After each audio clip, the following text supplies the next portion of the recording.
Alright, so it's a super beautiful day here in Australia. Well, it was.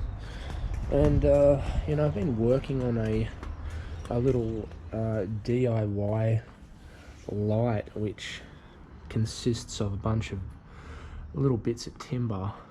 It's got a 3D printed knob here, and it swivels back and forward.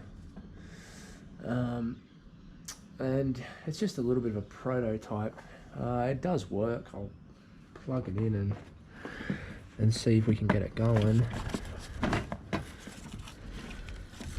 So you can see it does work. It's fairly nice and bright. I'll turn one of these lights off. There we go. So it's fairly bright.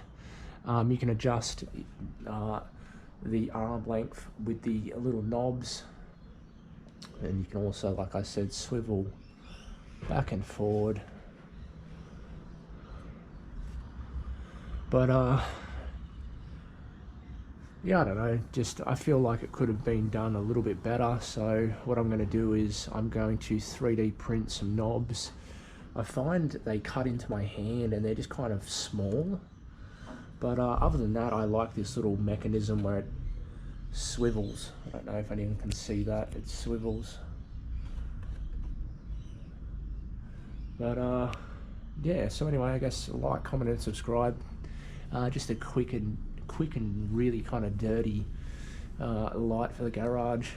Adam Savage inspired by his Worklight that he built a few months ago and tested, but